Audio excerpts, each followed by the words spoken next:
You've come back to Bellewood. The lanterns are lit, and the fire's glow spills across the tavern floor. Sit closer now. Let the hearth tell you a story.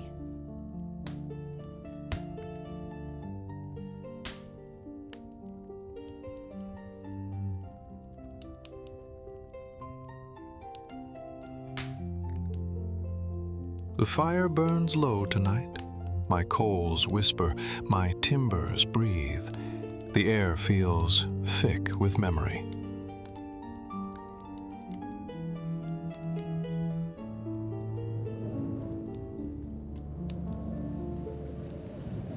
You've come again to sit in my glow, haven't you? To hear the old stories I've kept safe in my beams and brickwork? Then listen closely. I will tell you of two souls who found one another by this very hearth, on a night so wet the windows wept and the road beyond the door seemed to vanish beneath the rain. It was late in the evening when they arrived, not together, but within moments of each other, as though the same wind had carried them down the soggy road. The first was a woman wrapped in a woolen shawl, her boots leaving a trail of water across my floorboards. She paused just inside, blinking against the sudden light and warmth. Her face was not the kind to draw attention at first glance, but her eyes, they held a quiet ache, like someone who had traveled far in her thoughts even before her feet set out on the road. Moments later, the door opened again. This time it was a man, his coat drenched, his hands clutching a satchel to his chest. He was not young, not old, just somewhere in between, with a look about him that said he'd left something undone elsewhere. They each glanced at the other in that brief, flickering way strangers do, long enough to notice, but not long enough to linger. The tavern was near empty that night. Only two others remained, an old farmer nursing a tankard and the innkeeper polishing a pewter cup. The woman made her way to the fire first, setting her shawl carefully over the back of a chair, as though testing whether she was truly welcome here. The man followed soon after, hesitating, then choosing the seat across from her. I felt it then, a ripple in the stillness, like the air itself shifting closer around them. "You look soaked through," she said, her voice soft but not timid. "I've been walking for hours," he replied, leaning toward the fire. "Didn't expect the road to vanish under all that rain." For a while, they sat in companionable silence, the fire crackling softly, the wind rattling the shutters. And then, tentatively at first, then more easily, they spoke. Not of where they were going or what they'd left behind, but of simpler things. The beating of the water on their clothing, the kindness of a well-kept fire, the way summer storms had a way of stripping the world down to only what mattered. And as they talked, I watched something take root between them. Not a spark, not yet, but a warmth as steady as my coals. I saw it in their eyes, the recognition of a fellow traveler in a world too wide and too lonely, a commonality that only those close to the fire of life could know.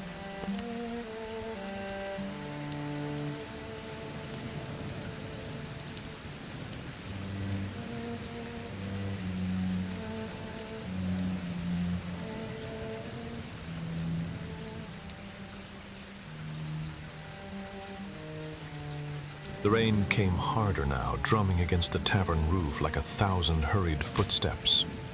The woman wrapped her shawl tighter, though the room was warm from the fire. Across from her, the man sat still, his coat steaming faintly where the heat touched damp wool. They hadn't spoken in some time. The silence between them wasn't uncomfortable, just tentative, like a bridge half built. She caught herself glancing at him in the firelight, at the way his hands rested loosely on his knees, at the faint crease in his brow as if he were listening to something she couldn't hear. "You travel often?" she asked at last, her voice quiet so as not to disturb the hush too sharply. "Not by choice," he replied, his voice lower than she expected. Work pulls me along, though. I'd rather stay still." She smiled faintly at that. "Then you must be restless here, waiting out a storm in someone else's chair." He looked up, and for a moment his eyes caught the glow of the fire. "On the contrary," he said, "there are worse places to wait than by a good hearth." The air between them shifted, not heavier, not lighter, but different somehow. The woman turned her gaze back to the flames, watching as they licked up the sides of the log, sending sparks skittering into the chimney. "I always thought storms would feel lonelier than this," she murmured, more to herself than him. "Perhaps they would," he said softly, "if we weren't both strangers." Her lips parted, but no words came.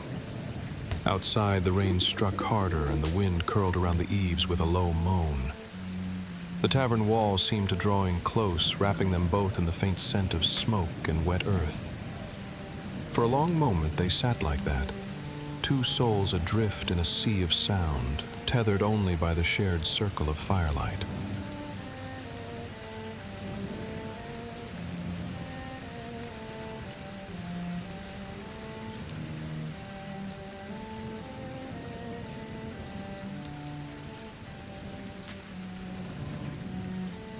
As the hours slipped by, the old farmer rose to go, and even the innkeeper retreated to her quarters, leaving them alone with the fire. She shifted in her chair, drawing her shawl tighter. "Do you think the storm will let up by morning?" she asked. "Perhaps," he said, "but for now, we're here." And that was enough. For the first time in a long while, it was enough.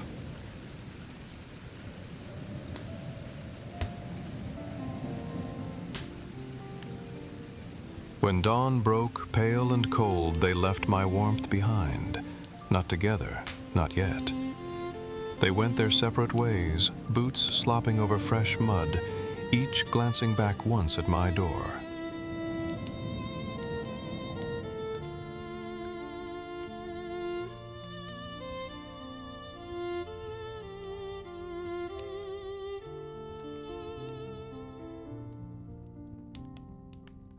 But I know this.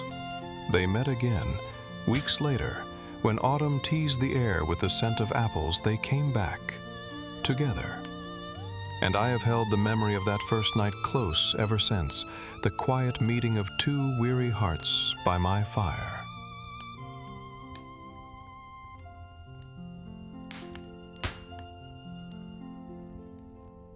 You've come seeking warmth too, haven't you? And though your journey may be long, for now the fire burns steady, and there is room for you here. Rest, child. The world can wait.